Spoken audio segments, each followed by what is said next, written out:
night, ladies and gentlemen. We're back with another episode of the Xperts, coming to you live via stream, whatever streaming platform you're on. This your boy CJ the X Factor, and the co-host Sans Omatic, or whatever he's called. He sells Brazzle Dazzle, stuff like that. But you know, I saw myself Sans Omatic. Yeah, all type of stuff. He used to try to call himself Dr. Sans, but he don't respect people who actually work hard for a degree. But anyway. See, I knew to say a degree, so you know, so you guys catch on, right? But if you are going to school for 12 years, you better respect that person when they get their doctor on their name. You don't just throw that around. Anyway, ladies and gents, we're back another episode of the Xperts. Very eventful. Couple of days we've been missing. I really only missed last week, but yeah, we want to put our producer on blast. You know, we have to. We'll apologize on his behalf. You know, he's a shine. So we'll encourage him to do better next time. He's watching Batman. He's one of the few people to get into Batman, so he can fly him. Yeah, and he watch it twice. Anyway. Anyway, let's get started. Let's start off with the big news, please. We got a big blockbuster to get. Yeah, we got some in the NFL. We can start with the NFL. Yeah, we got Russell Wilson finally being freed from the grips of the Seattle Seahawks. And now being traded to who has now become a contender again, the Denver Broncos. He's traded for what? 2 first-round picks, 2 second-round picks, the tight end, and the quarterback from Denver, and I think a 4th-round pick. So they put everything into this. They going for it all. It's a massive haul. I don't see them winning, but I see them now contending, as in making the playoffs. Because don't forget now, they still in the toughest division in football. So it's like Russell Wilson, just hard lucking. You going from the hardest division in the NFC now to the hardest division in the AFC, where you got Patrick Mahomes and the Chiefs. You got the LA Chargers and Herbert. And then you got the Raiders, who now rebuilding, and they just get their head coach. They got their car. They got some pieces they putting together. So it's like that, you know. And then on top of that, you wasn't even like you was the worst team in that division. So automatic that we was nice this year, and now we gonna get better. No, y'all was to the bottom, and now with Russell Wilson, you better hope he comes back and be old Russell Wilson. Because even last season, we watched where Seattle was still to the bottom, even with him. So it's like, guarantee dog can come. And to be honest with everybody, we was in school, and in college when I say school, not high school, Russell Wilson was never a good quarterback to me.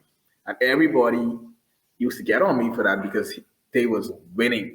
And I always told people, I said, when that defense go, he's going to get exposed. And when I say good, I would give him like a B, B minus. But they was making it seem like Russell Wilson was top 5. To me, dog was never top 5. Dog used to get carried by a great defense. That Legion of Boom was one of the greatest defenses, I wouldn't say of all time, but of this era.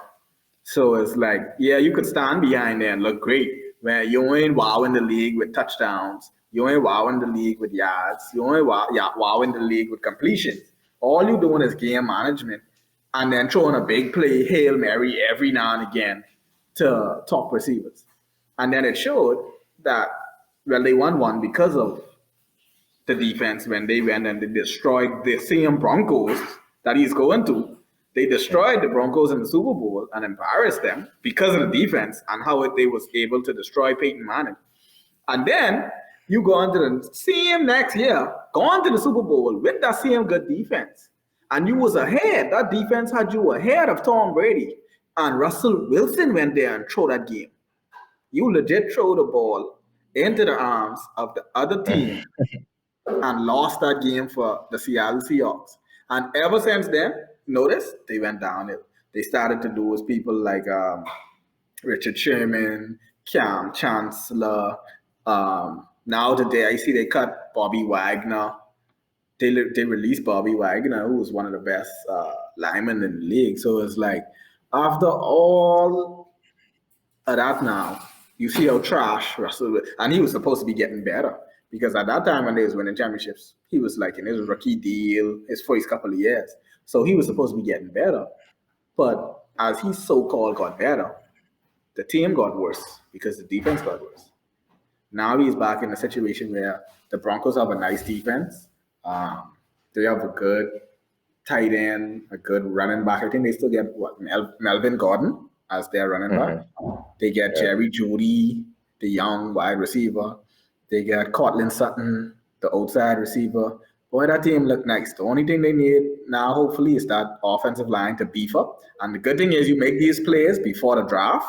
So now you could go into the draft and beef up your offensive line with some of these monsters who obviously in the combine show that this new breed of athlete, these ain't no jokey fellas. These fellas, they're different. They more than just fat guys. They strong, lean, mean machine guys. And fast. But yeah, I hope Denver know what they're doing because boy, they put a lot into this trade. Yeah, I look at it like I think Denver sort of. I hope they didn't look at the success that the LA Rams had and said, you know what, let's just go all in for the guy who we think is the right quarterback. Because I mean, the Rams been to the Super Bowl before. Recently, I mean, Denver. Like you say, they have a nice team. They have some nice pieces, and you could make a good argument that they were missing a really good quarterback. And you know, I read that Russell Wilson is going to become the first quarterback to ever play for the team that he beat in the Super Bowl. So congratulations to him. But like you mentioned already, they in a tough division, and you go into the AFC West, where even though he's an upgrade, he's still probably at best the third best quarterback inside the division. I don't know who's finding these stats. What you mean he's the first quarterback to go on to the team? But who was everything cool. But anyway, go on. Because these guys. So I mean, yeah. So it's an upgrade, and like you say, how much of an upgrade is it? That remains to be seen. Is Russell Wilson on the decline? To me, I think he showed little signs last year that he isn't the same play he was a few years ago. Even in the games where he was healthy, he didn't look all that right. Now you could maybe attribute some of the injury. He was injured for a good part of last season, but yeah, he didn't look right even in some of the games he played in. Even when they were trying to make a push down the stretch to try to get to the postseason, it still wasn't all coming together for him. But he has a better team around him, and like we said, certainly an upgrade over what they already had. But time will tell whether or not this move pushes them over the top, because like we said, it ain't easy in the AFC. It ain't easy in the AFC, and they got some dogs over there. So I wish them the best. But Denver does have a good team, so let's see what happens. Yeah, Denver. I see them putting some pieces together. I mean, I expect them to be much more explosive. For you fantasy guys out there, people like Jerry Jeudy, I would pick him up. I wouldn't pick up the running back because Russell Wilson, for some reason, likes to sling this ball like he could. But Jerry Jeudy and Cortland Sutton, fantasy picks. Speaking of fantasy picks, there's another place where they in fantasy world. We have other. This would be one of the rare times that QB news actually outshines Aaron Rodgers, unless it's Tom Brady, of course. But this was a day where Aaron Rodgers' news was backstage to Russell Wilson. But there was a deal struck too today by Aaron Rodgers and the Packers. Now, he came out and said the numbers aren't correct. But from what the reports were, The reports were 4 years, $200 million 200 million. for old dusty QB who is like almost 40. You can give this guy $50 million a year, and this guy hasn't won you a Super Bowl in 12 years. Haven't even gotten you back to the Super Bowl. Like not even in the Super Bowl and say, oh well, he lose one or two. Like dog ain't even been to the Super Bowl in 12 years. Now, personally, he's racking up MVPs, which we know it's a league and a media-based award because even last season, now I know he used this as his negotiation point, but to be honest, last season he didn't lead the league in touchdowns. He didn't lead the league in passing yards. He didn't lead the league in completions, but he got MVP. So it's like, boy, dog really used these, and he got back-to-back MVP. So I guess dog really used this MVP as a leverage because to give a guy that's like signing LeBron right now to a 4-year extension worth $200 million, and you expect to build a championship team around a guy. Now, not to say that he will be overpaid, but to say that what you leave for everybody else, because now you got to go franchise tag Devontae Adams. And then you got to put pieces because obviously the team you had when you was only paying Aaron Rodgers $35 million a year wasn't good enough. So if you was only paying dog $35 million a year and you didn't have enough money to get what you needed for everybody else, how now you can go and spend $50 million a year on one player and expect to put pieces around him? I think right now that the Packers really have they really ended their run. Now, not to say they ain't gonna make the playoffs, not because they obviously in a slack. Well, they will. They will make the playoffs, yeah. Yeah, they're in a slack division. You got to beat the Bears, the Vikings, and the friggin' who else in that division? Lions? Oh, come on. So yeah, you can make the division playoffs, but championship with no double. I gotta see you unless Aaron Rodgers is gonna get veterans to come there. Like let's say if Odell, and I think Odell taking no pay cut this year because dog done in knee again, and plus you just coming off a Super Bowl, but you try to get one big contract and try hold your head. But unless they get someone like Chris Godwin just resign, well not resign, he got franchise tag. I don't even see no big wide receiver out there. Like they really gotta get some pieces together. And I mean on offense, like he needs something else than not Devante Parker. Adams. Not Adams. What do you mean? Devontae Adams. Yeah, Devontae Adams. Devontae Adams. They need an X piece. You need an X wide out. You need a tight end. Dog, you not no tight end since Massey friggin' what? Bennett? And Bennett was on his last years when he got there. So they need a tight end. They need an X wide receiver. Obviously, you need a line because Aaron Rodgers ain't as mobile as he used to be. Like my thing is with 50 mil, boy, he ain't looking good. Unless they gain him all in the front, I ain't see nothing good coming out of this type of deal. 50 mil a season. It's interesting because to me, I look at it like, and you compare it to LeBron, like if the Lakers were to give LeBron a 4-year deal, like right now, I think that's probably a decent comparison. But I think even with LeBron, he 2 years removed from the finals. Granted, that's the bubble championship, but still, 2 years removed from that. So with Aaron Rodgers, he like 10, 12 years removed from that, like you said. Like it's a lot. He's not been to the Super Bowl in a very, very long time.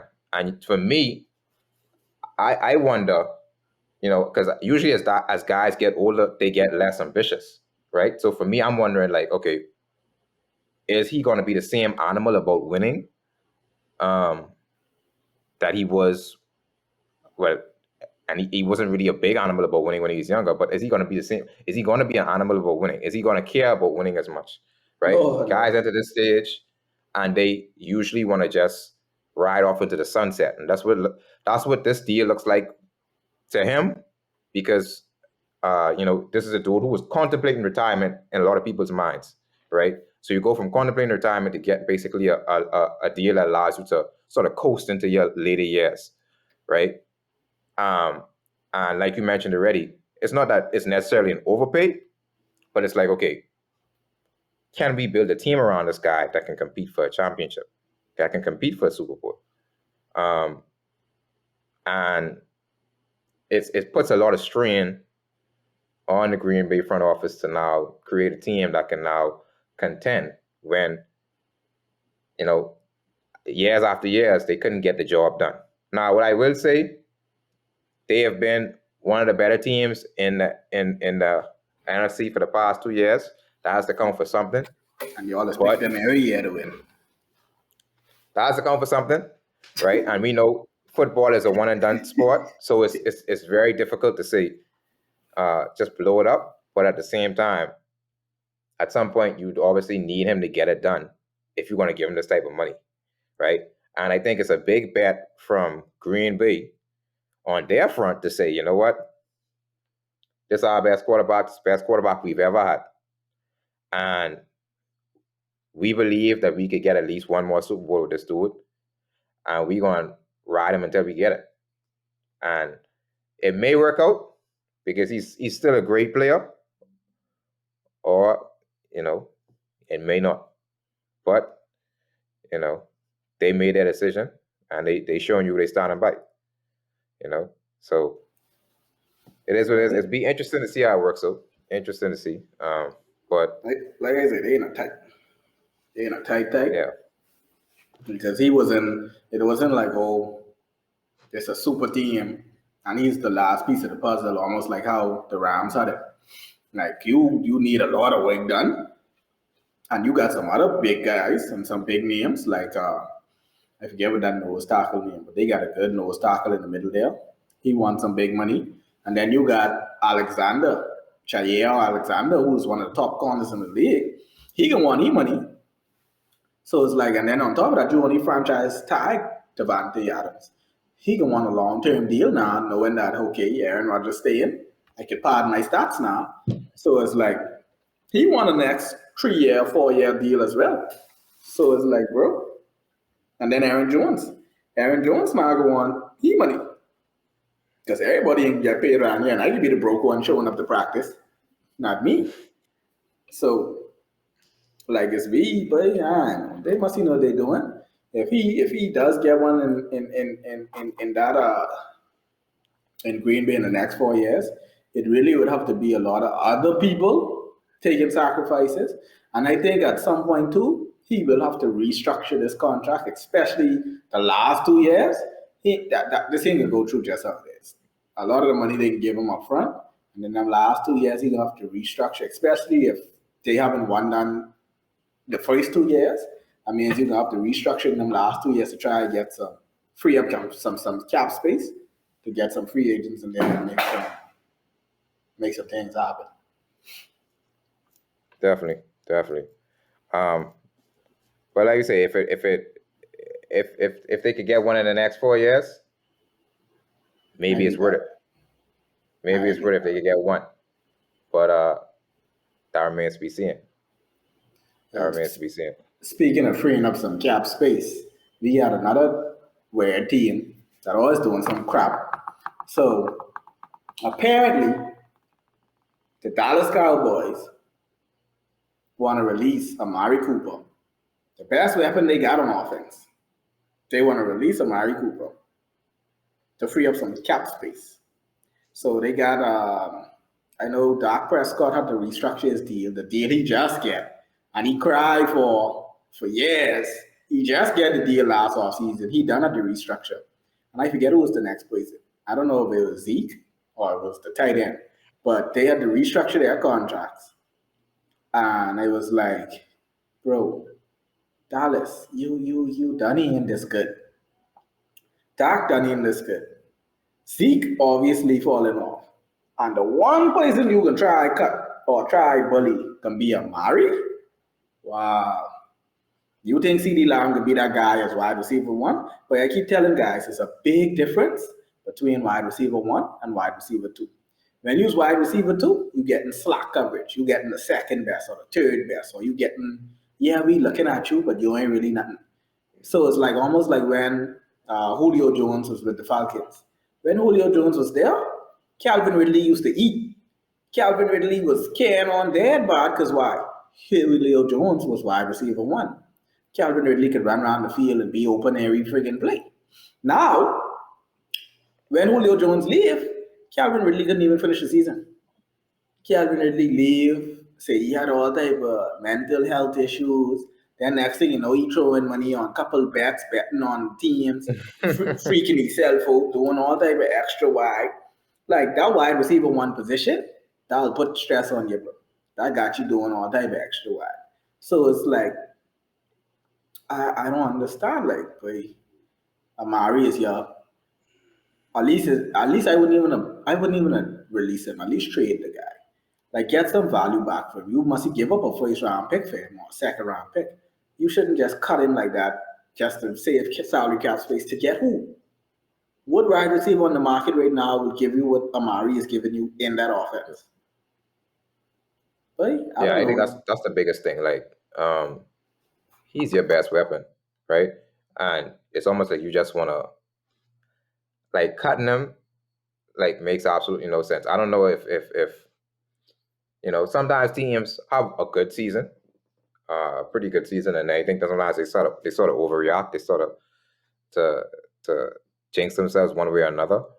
And I mean, granted, you didn't get where you wanted to go, but at the same time, like you said, your number one guy, number one receiver, you don't know how the CD Lamb is going to react if he has to be swift into that role. You don't know how much Doc's offense is affected if he has to play without that target. So it's a lot of variables involved. And then, like you say, can you replace that on the open market? Probably not. Probably not. So the Dallas is in a tough position because you could argue that they overachieved last year.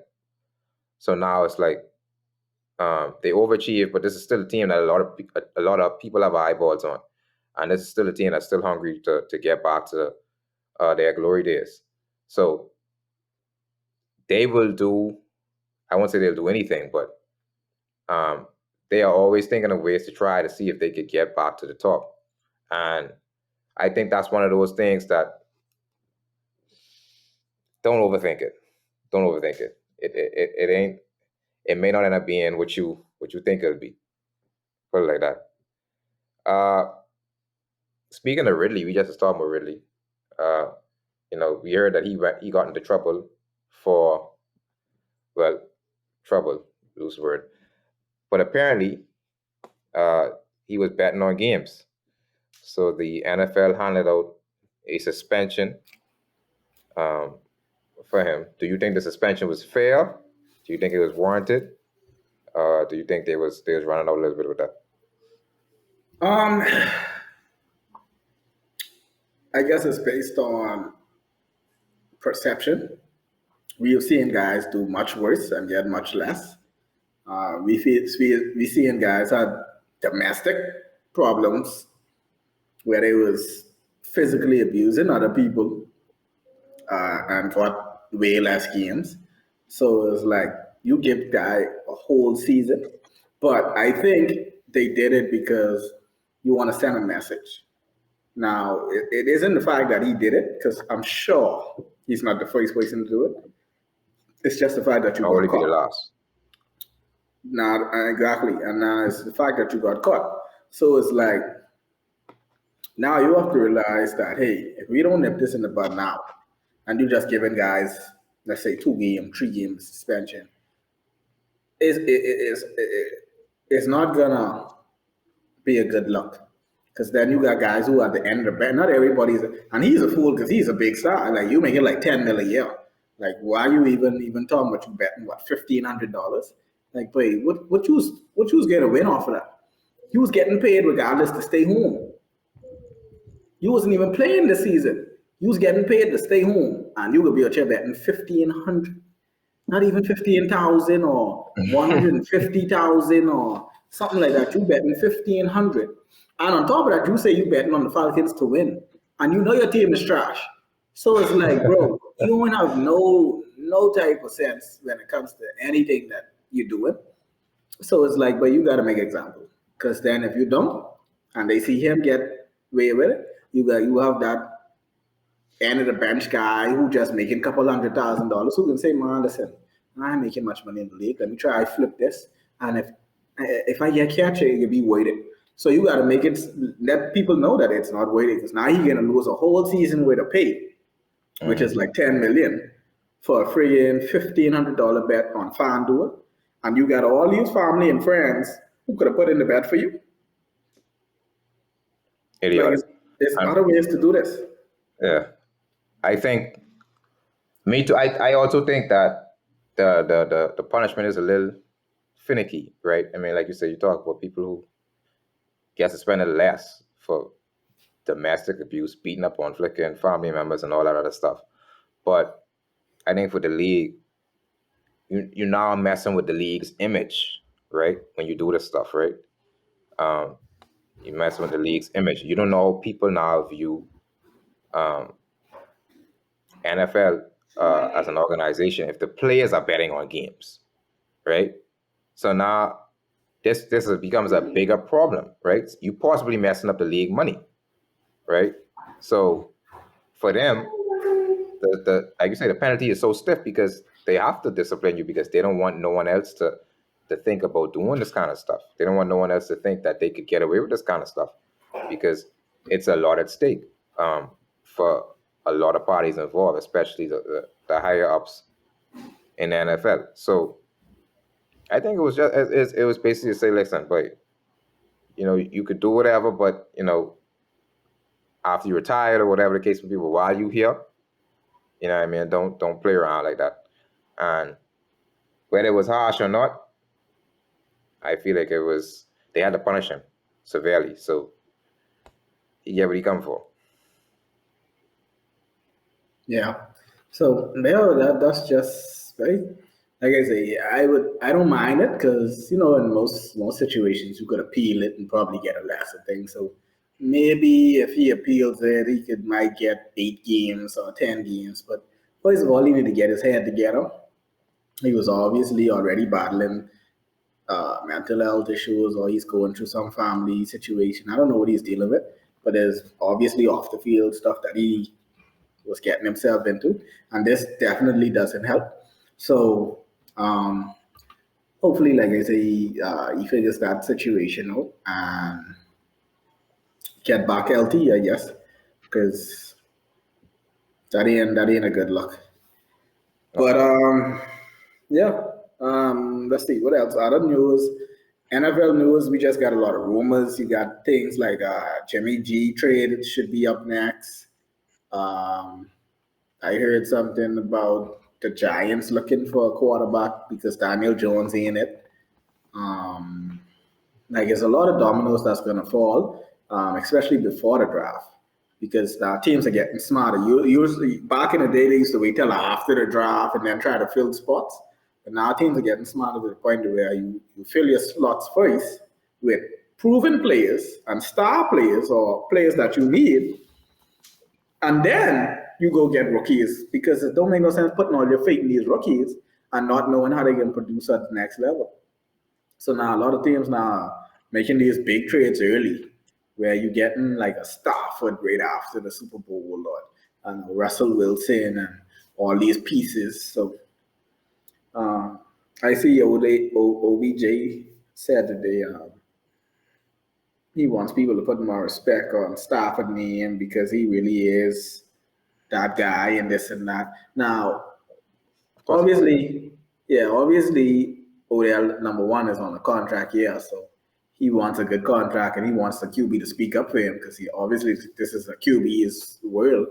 And secondly, obviously, it's a slight at Baker Mayfield, because he exactly. feels that you messing with his Hall of Fame bill now, because that's some years in Cleveland where you cost dogs some yards, you cost dogs some touchdowns, you cost dogs some catches on his whole career stats now, because Baker Mayfield was such, I don't know, I guess they had a vibe. Like you could have It's watched some personal. games, It's you could have personal. watched some games and you could have seen, but Mayfield wasn't even trying to throw to Odell. Like, and Odell was open.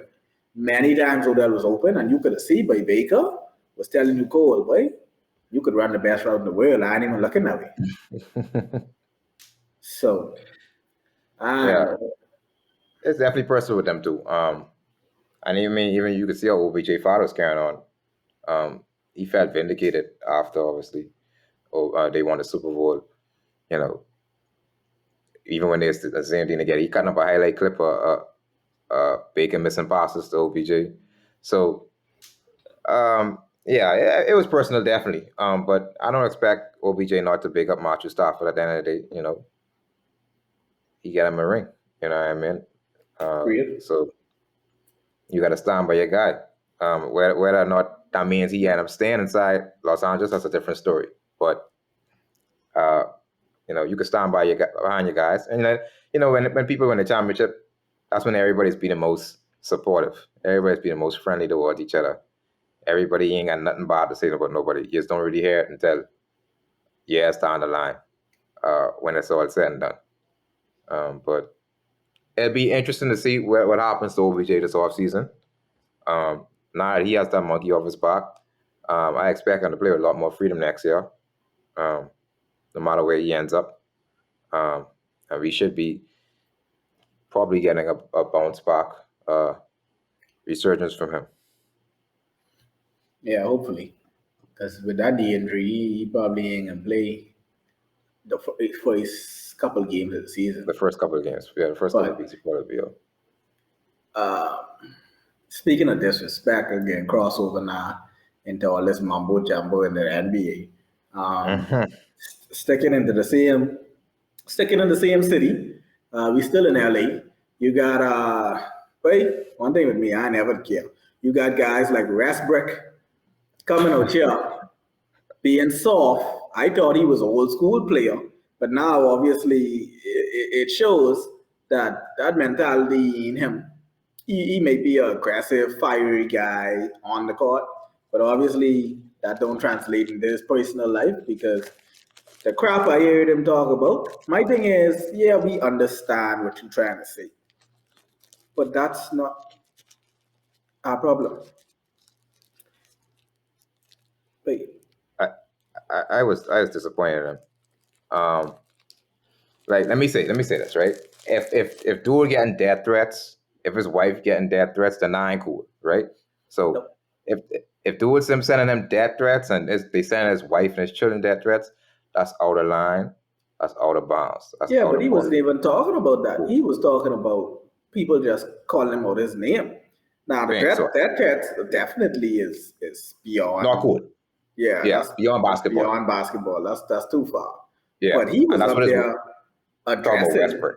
Yeah, people call him WESTBRICK, and Yeah, he's sitting up there talking about, oh, my son goes to school, and he is so proud because he writes Westbrook everywhere, and that's yeah. his legacy. Like, bro, we ain't care. The thing is, boy, whatever you do off the court is not the fans' issue. Not you could wear all the dress you want in the world. You could be the biggest fashion mogul. You could be the richest person in the world. But when you come to work, you come to do a job. So it's like, bro, we basing you off your performance, not because you have a wife and you have kids. Someone's supposed to say, "Oh, I can," so I can have an opinion of your skills, or I can't say nothing because that's like you going to work and you saying, "Oh, I's a millionaire," and if I's your supervisor, you think you could tell me, "Oh, well, you can't tell me what to do because I's a millionaire." Big brother, you come to work here, right? If you was a millionaire, you shouldn't be working here. And since you working here, I need you to go move them stuff over there. And let me know when you're done, because I got some other stuff for you to do. Like your outside personal life don't have nothing to do with what you do on this job. Your performance is what people come to see. People come to be entertained by your basketball skills. And if your basketball skills is trash, I think people should be able to have their opinion and call your basketball skills trash. And if they want to make plays with your name, simple little small things as WESTBRICK, like really, bro? And I think You throwing a tantrum and say you yeah, could dress it every time? Boy, listen. yeah, If I was the next crowd he's going to, he's gonna have a chant in there. Like the chant was gonna be Westbrook. And that might happen. That And might happen. what he gonna do? Walk off the court? That's the thing. So it's like for me, I listen to that and I'm like, because I don't call dude Westbrook, but Oh, I call him that. I don't understand what's the big deal. Like for me, you have like you play the sport, bro, right? And he said something on the podium, and he was like, "It's been happening for a long time." Exactly. But I just wanted to put an end to it, right? It's very key. It's been happening for a long time. People have been calling this dude Westbrook for me is OKC. They've been calling him Westbrook, right? Oh, he's in UCLA. Right? It never used to bother you because at that point in time, you knew you still was a good player. Exactly. Right? You still was getting triple doubles. You still was leading your team to the playoffs. You still was an all-star every year. You still was MVP candidates. So it never used to bother you. It's bothering you now because you realize you might not be that guy no more. Yeah, you know you told me and that's why it hurting your feelings, right? Yep. That's why it's hurting your feelings. But to me, let's look at the history of the game. Players have been called foolishness for a very long time. Exactly. They once called Magic Johnson Tragic Johnson, right? How much nicknames they have for LeBron? LeBron's, LeBrick, the Frozen One, right? When KD left OKC, they was calling that boy Cupcake. And Westbrook was a part of Instagram making cupcake jokes. Making cupcake jokes. Okay then. He was a part of that. So don't look for no sympathy now. So why are you looking for sympathy for something which you understand why people calling you it? It's not really lost upon you why people calling you that. You know what I mean? Soft. You call it what it is, soft. When you look at old school guys, you know what old school guys is? Like I don't know if you ever watched the movie Fences, but the whole key when Denzel Washington was telling his son, you have to take the crookeds with the straights.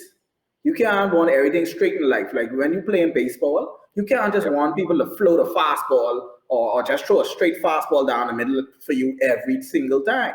You can swing, sometimes you can strike out, sometimes you can hit home runs. You got to take the crooked with the straights. The problem with these soft guys today, he wants all the praise. He wants the glory. He wants the Westbrook name and he wants the jersey and the rafters and all that crap. You want to talk when they call you MVP and they chant. My thing is, if you can't take the criticism, don't take the praise. If you want to silence the crowd and you say crowds shouldn't be saying things and they should just shut up and enjoy the game, then when they chant an MVP, everybody should shut up too and say, well, don't chant MVP for this guy. Because as a fan, we shouldn't be have no opinion on his play.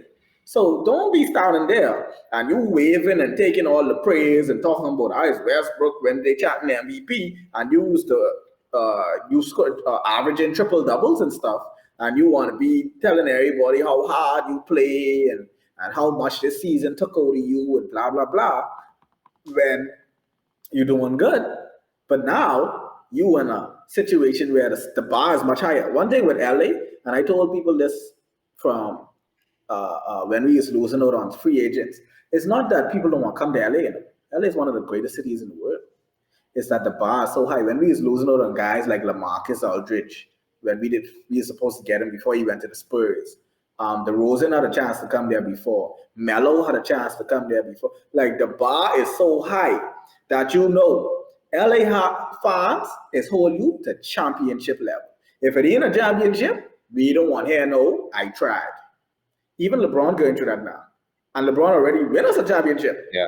And they still telling him, well, that was 2020. What you doing in 2022? Or we tried. Yeah, no, bro, we ain't in. And that's what I give LeBron credit for. LeBron don't really LeBron, as stupid as I always count sometimes, he don't really pay attention to social media drama. You could say he posts something on social media and you'll have all type of trolls on this post, and he ain't responding. Skip Bayless post something. He don't post it. He don't respond to the negatives. Now he's post a lot of stuff too when he do positive stuff. Cause that 56 thing was in. I mean, I watched that game. No, but I'm saying he's posts his life. He brag about his stuff. but he Yeah. ain't gonna respond to your comment, right? And like for instance, even with Skip Bayless, right? Skip is post stuff, and Skip don't never respond to no one comment. He don't like no one comment. He just post it and let it be, because at the end of the day, you are a public figure, right? Exactly. People are going to want to tear you down, just as people are going to want to praise you. That comes with that comes with it. And the reason why people call KD sensitive is because KD is a public figure and KD is answer back. That may not make him sensitive, but at the end of the day, you don't have to answer back, because that's not a battle you're going to win, right? People coming on there strictly to tear you down, right?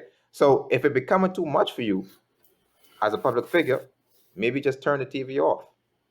Maybe Exactly. just turn the phone off if it becoming too much for you. I agree. I don't have to deal with that problem because I'm not a public figure like you. But guess what? You making 40-something million a year, bro. Exactly. His expectations would come with that. And you making it right? off of the same fans. Like, I just be trying to figure out if NBA players realize how they make money. You don't make money, like the owner really don't pay you out his pocket. Don't let these people swing you up and make you feel like, oh, genie busters take money out of our pocket to pay salaries. No, you make money from revenue, which comes from seats and ticket sales, and also fans that watch TV and TV deals and contracts. So you want silence the people that pays you. Like they just get into this mindset, and I understand. Yeah, number one, you came from backgrounds just like us, we regular guys, and you came into this lifestyle of money. But it's like they just forget that, bro. The only way to be honest, even when he's talking about, oh, I is a fashion mogul and I just do all these stuff off the court, bro. The only avenue that makes you a fashion mogul or be able to do these things off the court is because you play basketball. You think anybody would care about you if you was an average guy walking down the street in a dress? Fellas, them would look at you and probably, wait, listen. The stuff fellas would do to you if you wasn't in the NBA would have been much worse than the stuff that they allow you to get with when they only heckling you on social media and Instagram and crap. Because you, to us in the fan world, you are a figure, like you say, a public figure. You are almost like an employee. I pay you to entertain. I come to watch you perform. Like they don't like to say it like that, but that's what it is. It's almost like going to a dance recital or watching paying to go to a movie theater. I come, I spend my money, I sit down, and I watch you guys on the court portray your basketball skills. That's just it. So you gotta take the crooked with the streets. That's just what it is. And that's one thing. That's one pet peeve of mine. I don't like when people do something and they ain't willing to accept everything that comes with it. I really don't like that. If you're gonna do something, take everything that comes with that. You know what I mean? You want the good. You want all the good that it brings, right? You want the 44 million, right? Exactly. You want the endorsements. Okay. You want an LA lifestyle. You want the documentary, because he had a documentary about him before the season. You want the documentary, right? You want all the good things. But the minute times get hard, now you're saying, oh, I don't want that. I don't want that. And it's warranted. It's not like it ain't warranted. You playing bad. The Lakers are playing bad. Like it's warranted. People have a right to boo. And like I say, even if you watch how LeBron has handled it, right? LeBron has taken everything on the chin, right? Even like, yeah, we playing bad. Next team is a better team. That's not.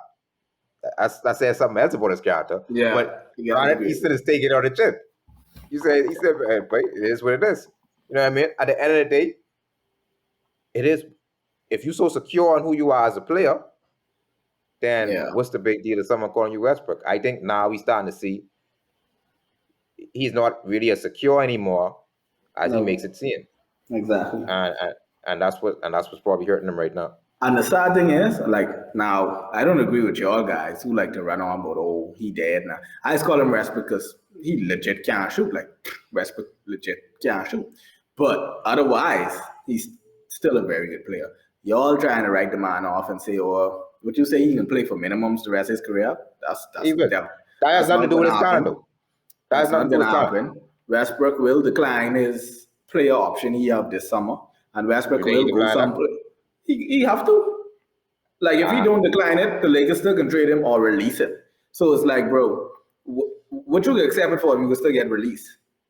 But So it's here's the like, thing. look, my thing with him is uh, Westbrook still averages 18, 8 and 7. Westbrook still has better stats than probably 80% of the point guards in the friggin' league. So, like, He does. it really ain't Westbrook, you know. It's the fact that, number one, because you answering back, you giving ammunition for hecklers to heckle because they know they getting under your skin. And number two, someone got to take the blame. Like you just reach. So it's like the new guy in the office. Like you come here and meet this thing mess up, right? But because he was the new guy and you come in here talking about, oh, I can fix it, and I's the missing key, and I's the missing piece, and now we got this big tree and we about to win, and then we come here, you all what? Must see 6 game under 500 now in ninth place. That's yeah. So it's like, bro, you can take it because we don't know AD is a glass bottle. It ain't make no sense still blaming him for getting hurt because August get hurt regardless. We don't know LeBron ain't taking no clutch shots and we ain't winning no last second games. Okay, cool. We done established that, but LeBron is still averaging what 28, 7 and 7. So it's like you can't give him too much blame because dog really ain't got no help. So who left?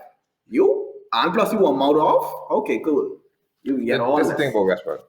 Westbrook, it's not that he's a bad player, right? The reason why I say Westbrook ain't gonna play him for more than minimums is not to do with his talent. It has to do with his reputation. It has to do with how he's perceived, and it's similar to what we saw with Carmelo, and it's similar to what we saw with Iverson. Coming towards the end of Iverson's career, right? Like you mentioned already, 80, he can't stay healthy. It is what it is. That boy might need to consider retiring because that boy can't stay healthy, right? LeBron, whether we like it or not, LeBron is in his 19th year. He is the face of the league, right? And LeBron has already done enough in terms of his career, right? LeBron has already won 4 championships. So even though the Lakers fans still expect more from him or more from the team, they already know they have a man who's capable of winning a championship, right? With Westbrook is one of those guys in the league. A championship would totally change the way he is viewed historically, right? Because Westbrook, for a lot of people, is a losing type of player, right? But if you add a championship to Westbrook's resume, with all the things he's accomplished, right? It's ridiculous how much stuff Westbrook has accomplished. You talk about assist leader, scoring leader, most triple doubles in NBA history, MVP, All-Star MVP, all type of awards, right? So if he won a championship, it would really change the way he's viewed. But the problem is the perspective on Westbrook is that he's a losing player. And that was his rep before he went to LA. Now that he's in LA, it's only gotten worse. And it continues to get worse by the things he starts to say in the media. It gets worse when he starts to complain about being benched in the fourth quarter when he's playing horribly. It gets worse when he complains about being called Westbrook again when he's playing bad, right? So now it ain't much teams. I mean, his wife tweeted on, I think, Twitter last night that he'd probably make the Orlando Magic a playoff team, and that's probably true. But the question you have to ask yourself is, do these teams want to be playoff teams that bad? Some of these teams just want to be get lottery picks and get draft picks. And then also is the question again, he's getting older, And right? you think if he go to the Orlando Magic, he getting a minimum contract? Yes. No one paying. They pay him.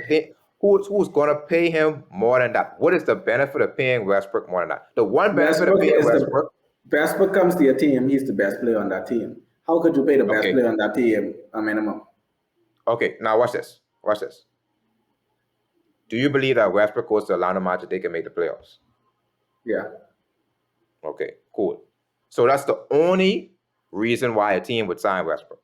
The only reason why a team would sign Westbrook is because they believe that if he goes there, they can make the playoffs. What happens when that's not true anymore? What do you want to sign him for? Yeah, but you have no reason to sign him, right? It's already been proved. How could a guy averaging 18, 8 and 8 go into the summer this summer? Like we say, playing better than 80% of point guards in the league. And you still sitting here telling me that dog can get signed for a minimum this summer? A minimum. Well, he's not going to sign for a minimum this summer because he's not going to decline a play option. Westbrook making $47 million next year. No way Westbrook decline a play option. He's not going to get close to $47 million for the rest of his career. Yeah, he ain't gonna make $47 million combined. He may not make $47 million, but the reason why I decline it is because, like you say, he is on a decline. It's almost like what Chris Paul did. You decline your player option because instead of having 1 year of $47 million, you could go to another team and get, let's say, a 3-year deal or a 4-year deal for $100 million. Westbrook could get the same contract Chris Paul gets. Now what? Well, hold on. Let's look at the circumstances with let Chris Paul get that contract now. Chris Paul also did look washed. I agree. Exactly. He looked washed in Houston. He went to OKC where there was zero expectations. They just could leave him for dead. And Chris Paul completely turned OKC around, right? Completely turned OKC around. That led to Chris Paul getting a contract. Getting that same contract because now they said, okay, Chris Paul, maybe he wasn't washed, maybe that was just a bad situation for him. With Westbrook, I continue to say this. Contenders don't believe Westbrook could help them, right? This is the ultimate test for people who are contenders to say, okay, can Westbrook help a contending team? Although the Lakers aren't really a contending team and it's not all Westbrook's fault, he didn't really help them much. So contenders don't believe that he could help them. So that's one set of teams who ain't gonna take a chance on you. Contenders. That's only about 5 teams, though. There are teams that try to be contenders. Yeah, right. We talking about contenders. There are teams that try to be contenders and think that they need one more piece. So they automatically ain't gonna think he's the one more piece. So the only teams you left with is teams that just want to sell tickets and make the playoffs. Which there are teams that want to sell tickets and make the playoffs. Exactly. But again, I say to you again, what happens when teams don't view Westbrook that just having him on our team can carry us to the playoffs? That may happen this year based off the season in LA. I mean, even if you were making the playoffs, like Westbrook still sell tickets. Like even if you come into Boo Westbrook, you still paying your money to come to Boo Westbrook. That's why if I was Westbrook, I wouldn't even care. Because my thing is, if you come to my arena or you come to the team that I play for, and especially in the Staples Center, and you spending literally hundreds or thousands of dollars, and you want to sit courtside, and then you want to boo me, yeah, bro. Well, I'll boo-hoo and cry. Westbrook is the highest player on the Lakers.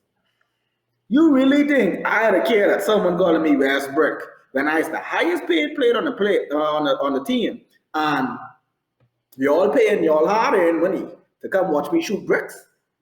Like you legit paying your money to come watch me throw this ball off the side of the backboard, and I must worry about you? Boy, I'd have been the happiest player running up and down that court. Because like you have to look at it from that standpoint. Like these people, whether I win or lose, whether I hit the shot or miss the shot, like he's just an entertaining factor. So it's like you, in his mindset, he needs to change his mindset and say, bro, like even like LeBron will say, well, fans come and pay. So it's like, bro, I make my money, I put on a show and I go home. Now, if you can't sleep at night because I missed the last shot, boy, sorry to hear that. Because I get home to my big mansion up in the hills with my AC on high, and I can roll around on my king-size bed and dribble and sleep like a baby. Yeah. So that's it there. That's I mean, after LeBron get here in Martian from Dallas, you see the man say, oh, y'all got to go back to your boring life tomorrow, whatever. Now, he still shouldn't say that, right? And again, that says something else about his character. But the point still starts. Like, you already living this gracious life. The people who making fun of you, this and that, they can't take care of your family, or they can't take care of their family the way you can. You could do so much for your family. You have generational wealth that you could pass down to your children because because of the sport that you're good at, because of your craft, right? It just so happens that you have people that criticize what you do. And sometimes it just comes with it. It just comes with the territory. So, like I said, I still seeing. I mean, I'm not still seeing. It's shocking to see from Westbrook because he's always been portrayed as this, this I don't care type of dude. But now you're starting to see the little crack show. Probably score and cry himself to sleep. Right. So I saw someone. I saw Perkins say, and I don't really agree with Perkins. But it's an interesting thought. He said he thinks the Lakers should shut down Westbrook for the rest of the season. What do you think? No.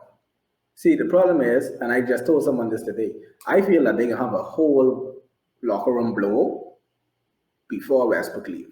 Like, this could be a problem. My thing is, like you say, Westbrook taking all this criticism and he feelings. But dog averaging friggin' almost a triple double. Then you got LeBron taking a bunch of criticism for this losing. And he almost averaging a triple double and almost 30 points a game. He can be in feelings. Then you got glass bottle lady who can't stay on the court, and people could blame him and say, man, well, if he was there, we had a better chance of making the play. The day you see the Lakers get eliminated, the Lakers better make the playoffs. The day you see that game come and the Lakers are eliminated from playoff contention, they're gonna have a breakdown in the locker room. Because either Westbrook ain't gonna play no more this season, like you say, or it's LeBron who ain't gonna play no more this season. And it could be a whole big drama filled situation in LA because what you playing for now? Like, it's legit now. We need to reevaluate what's going on here. We ain't making playoffs this year when we had a soft year. To me, I feel like it was a soft year because when I say a soft year, it's like it's a very makeable year because you had the Clippers, who was your biggest rival, who still beat you down the whole season. But they ain't had Kawhi, they ain't had Paul George. Then you had Portland, who you had the battle in the first round of the friggin' bubble crap. They ain't good this year. OKC ain't good this year. The Suns, Chris Paul is now out. So the Suns ain't the Suns no more. So they wasn't good. I mean, they good, but they ain't the juggernaut healthy team they are. Then you had Golden State, who was missing Clay. And even when Clay come back, Golden State ain't win as much games with Clay than they. Like the West now is becoming like what the East used to be. And now the East has the super teams. So it's like you had a soft year where all you had to do is, even if you would break even, if the Lakers was 500 right now, they would be in the playoffs. But you won't be here surging around winning 26 games. 26 or 28, whatever it is. At this point in the year, the Lakers ain't have 30 wins yet. You know how shameful it is? It's almost friggin' March. I mean, it's almost April. 6-7 games on the 500. I mean, I think they're in what, 9th place or something like that? 9th place? Yeah, so they can have a punch out in that locker room because everybody can air it out. And then Vogel there just mind me business because I think they say in the Lakers organization wants to bench Westbrook. But Vogel having a hard time doing it because it's weird. Like, how I supposed to coach this guy? I mean, and then on top of that, Russell Westbrook is not a easy personality because I remember the game. They sat him in the fourth quarter because he's turning over the ball so much and doing a bunch of crap. And then the next game, Westbrook said, "Oh," and Westbrook said he had a sore back because he's not used to sitting on the bench. Sitting on the bench. What? How could you flip and say that, lady? So you realize now, Westbrook done showing you that who coming off any bench? Big brother, if I don't start the game, don't ask me to check in. No, and that's my thing. And that's the next reason why I say, again, I feel as if Westbrook is time minimums because he's already shown you, right? This is the first time in his career that he's actually been faced with this reality that the team may need me to play a little bit different, right? And they may need me to take on a different role. And for him, it's like, boy, you still starting games. They just decided to bench you, right? Because you was turning over the ball a bunch, right? And he ain't used to that. So, like you say, it's a funny thing because the play-in still there, so obviously they still can make the play-in. And but if they're in the lower half of the play-in, they probably don't make the playoffs. They probably lose one of those two games if they're in the lower half. But it's just a funny thing with the Lakers because Westbrook, it's not all his fault. And like you say, they need a scapegoat. To me, it's the fault of Rob Pelinka and LeBron No, no, mostly no, for no. It's for LeBron. building a team together. Um, This could have Rob been a Pelinka could super say no. team. This Rob is a Pelinka could say super no. team. You could have had Kyle Lowry. You could have had at the point guard. You could have had DeRozan. No, you could have had Buddy Hield. You could have had Kyle Lowry at the one, Buddy Hield at the two, DeRozan at the three, LeBron at the four, and Anthony Davis at the five. You could have had that lineup and spend less money than you would have spent with getting Westbrook and giving away your look at Kuzma. Kuzma out there dropping buckets in Washington. And this is the theory. I'm glad a lot of things play out this way too, especially for LeBron's career, because there was always this theory that LeBron makes player better. And I always told people like, how would you say LeBron makes players better? If every time he's around talent, he diminishes talent. And you had LeBron who played with Bosch, Wade, Kevin Love, all these guys, and made them lesser players than they was singly. Even though he won with them, he made them lesser players in order for him to shine.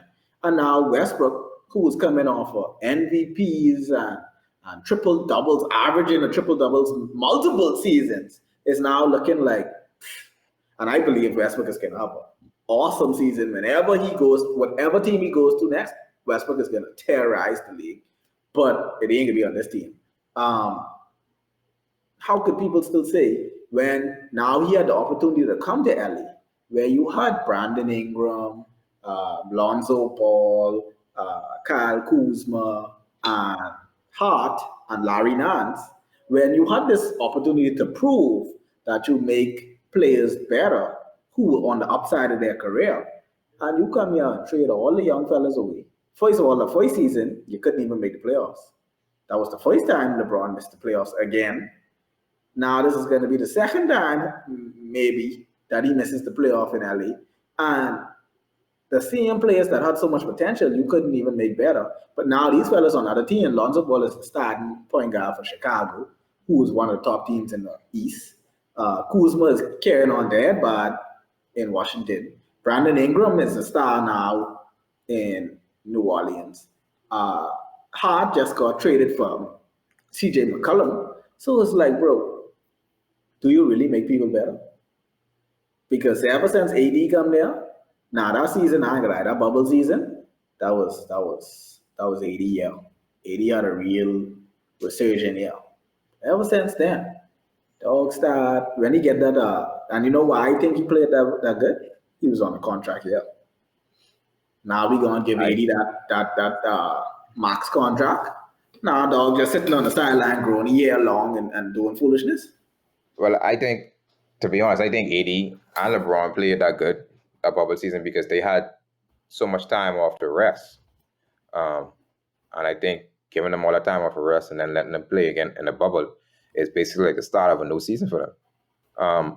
With 80, I don't know if 80 body could hold of 82 games. Oh no, Um, definitely not. and I think that bubble, that was perfect for him because but he could rest his body for a couple of months and then come back and play ball. And it's just like, okay, and he got to play ball for a couple more weeks, and we win the championship. And that was the best in him there. So I in some ways I understand why people call that a fluke championship. In some And ways, he's it's and still he's a still getting championship. injured in the bubble. Yeah, yeah, it's still a championship at the end of the day. But I understand why some people call it that. But yeah, with an old team, like I said, I think LeBron, like I said before the season, I saw it with it happens to all the greats, right? It happens to all the greats. I saw it before the season, and I said sometimes sometimes you need to learn a lesson, right? And I felt LeBron, this is a lesson he needed. This is a lesson he needed. People need to understand this is not the first time LeBron did this, by the way, right? It's not the first time he built a team that was destined to fail, right? People forget that Cleveland team he built after Kyrie left had Isaiah Thomas, Dwayne Wade, Derrick Rose, Jay Crowder, right? And they was awful. It was awful, right? Yeah. It just so happened at midseason, they traded up to get some players who were worse names, but better fits, right? George Hill was a better fit. Jordan Clarkson was a better fit. Larry Nance, better fit. Worse players, but they fit better with what LeBron was with LeBron play style. And that's the same thing with Westbrook. The Lakers are going to find worse players to replace Westbrook, Yeah. but they probably may fit better, right? And Westbrook was never a good fit. But again, this goes back to what I said about LeBron trying to force his way into that conversation. And sometimes you just gotta understand you had a good career, boy. You had a good career. Exactly. And I think this was the year he understood that. I think this is the year he understood it. Kobe, it happened. The same thing happened to Kobe with Nash and Dwight Howard. Now it took Kobe tearing his Achilles to understand, hey, I had a good career. It took Kobe that. And I would say Kobe and LeBron approach adversity very different. They approach adversity very different. This situation is basically the same situation that Kobe dealt with at Yaya Nash and Dwight Howard. When Kobe deals with adversity, Kobe says, I can put my head down and we're gonna go through this wall. Right? With LeBron is sort of analyze it from a distance and be like, you know what? We ain't got no chance to win. So let me just talk about how I want to play with my son. And talk about how this OKC GM he's a great GM and all that other stuff. That's how LeBron deals with these types of situations. Yeah, like But like I say, yeah. But every great player understands when it's their time, right? And I think with LeBron, you're seeing this year that he's understanding. I had a good career. I had a great career. If I never win a championship from here on out, that's okay. Exactly. And I think that's what he's finally started to understand his career. But he came in with this whole chasing the goat thing, like chasing the ghosts, and the ghost is in Chicago. Like he creates these narratives, and then he tries to say, oh, even like they pulled up something last year where there's like, oh, LeBron when the first play-in was there. LeBron was like, "Oh, the person who created this play-in is needs to be fired, and the play-in doesn't make sense." And that was because last year the Lakers was in 7th, so it's like we was in a guaranteed spot. So it's almost like, hey, because you was in a guaranteed spot, you shouldn't have to play in a play-in because we earned the right to be in a guaranteed spot. Okay, cool. Now this year you in 10th. And you ain't in a guaranteed spot, but you still here fighting to try getting the play in because you want a shot to get in the playoffs. And now all of a sudden, you ain't crying about the play in no more. You ain't making noise about the play in no more. It's almost like rich people. Like rich people is be saying, oh, certain taxes and certain things don't make sense and blah, blah, blah, and this and that. Until it benefits you and you get some tax break or you get some tax cut because you in a certain class, then it's all of a sudden like, oh, okay, well, maybe this does make a little bit of sense, this does benefit people and this does help the community. No, man, you say the new tax laws didn't make sense until you find out the new tax laws benefits you. Then all of a sudden, oh well, it's for the betterment of everyone around us. Okay. But LeBron, he has to realize, like you say, it's nothing. I mean, I can't say it's nothing wrong for second because you don't shoot for second. But at this point in time, I mean, let's just face it. To be honest, that second is pretty good because you beating those guys like Magic Johnson, Kareem Abdul-Jabbar, and now people are now going to debate you for second because I can be honest, like Pun say, go talk. I don't see LeBron career, even though longevity does play a part, and he is going to probably break Kareem's scoring record. But I don't Yeah. see career wise or domination wise him passing Jordan because even if I had to pick, I'd rather win 6 rings in the 90s than win 4 rings over friggin' 20 years. Like, bro, I ain't into that. I must play 20 years, take all this heckling, take all this carrying on, running on, missing the playoffs, gotta play with Westbrook, do all this crap just to win 4 rings. And I get a Ben Jordan playing with Pippen and Rodman and Phil Jackson and living my best life in Chicago, cutting niggas up every year. Boy, I think I can take Jordan career.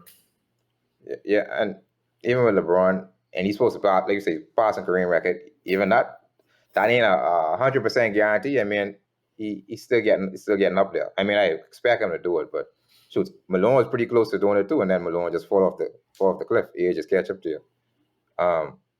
But like you say, it ain't really nothing wrong with his place in history. Like even my thing with LeBron is, I don't believe he's the GOAT, but there are people that do. Right? There are people that do believe he's the GOAT. That's cool. Like you have that in history. Yeah, You have that in history. You know what I mean? Like you don't have to now try to force certain things. There are people that do think you are the GOAT. You have that, right? Yeah. You say it. Well, yeah. It's just an opinion at the end of the day, right? Exactly. So take that. So take that and live with that at the end of the day. No one, no matter what you did this season, no one was going to call you the undisputed GOAT over Jordan. No one. No matter what you did this season. No one. Right? So you have what you have. Just let it play out. You know what I mean? And I think, like I said, Kobe realized that late in his career as well. Like, but at certain points, Kobe wanted to catch Jordan too. But at certain points, like, but you know what? I have what I have. I have what I have. I gave all to the game. You all to beat me in history.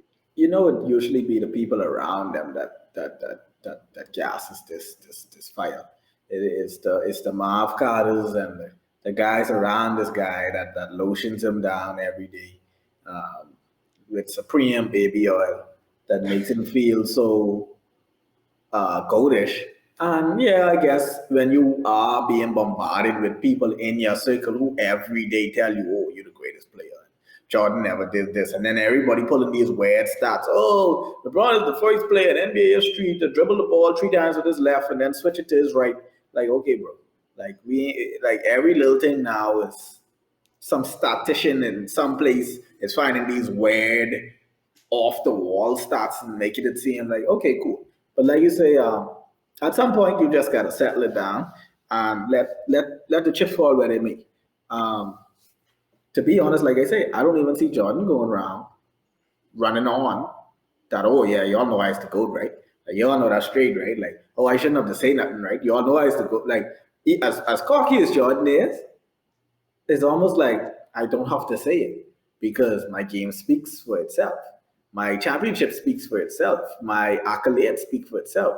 So I think at some point LeBron has to just, when he does retire, just don't run on with the media. Like don't try to always post things and be like, oh, I was the first guy to do this, or I created that. Like bro, just let it ride and let the fans decide who's to go. Because you got guys now who telling you Kevin Durant is better than you.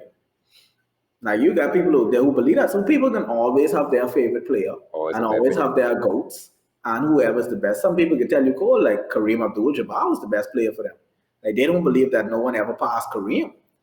Or some believe that Will Chamberlain. There's like, oh, Will Chamberlain is a freak of nature, and I have never seen nothing up to this day as supreme as Wilt.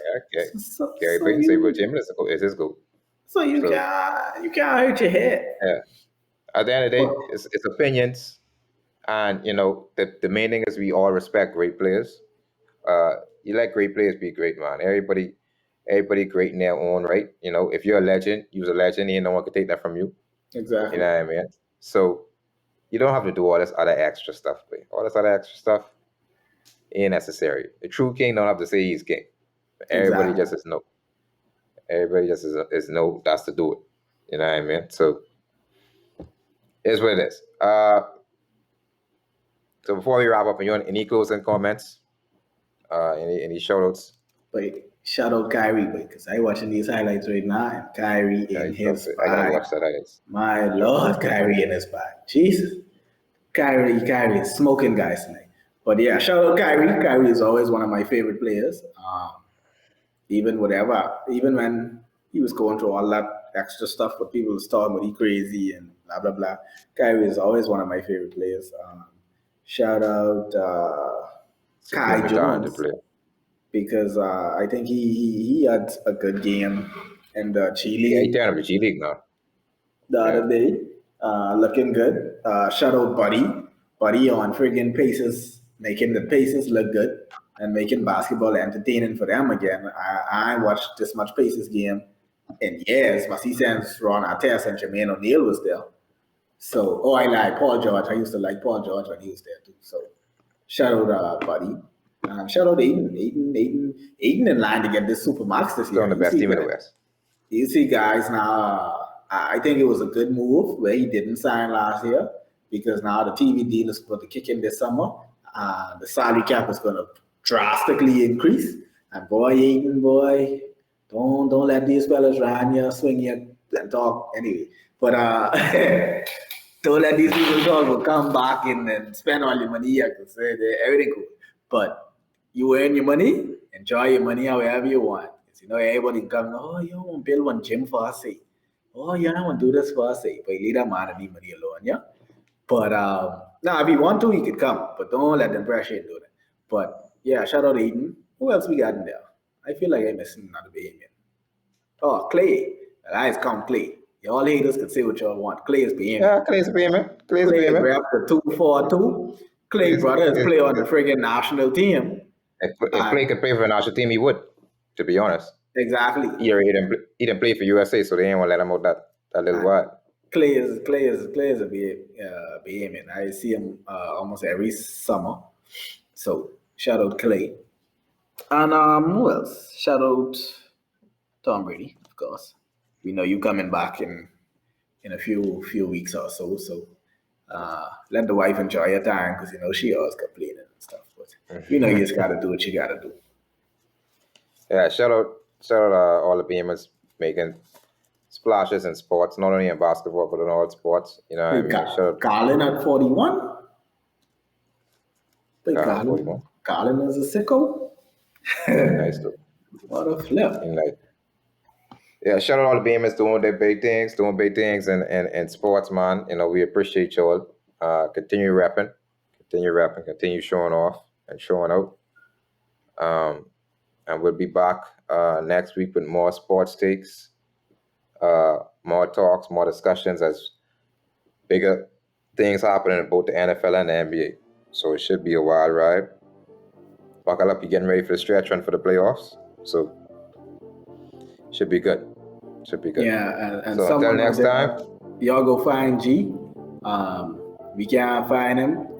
Check your local milk carton. He's on the side of it. So we didn't know where G gone.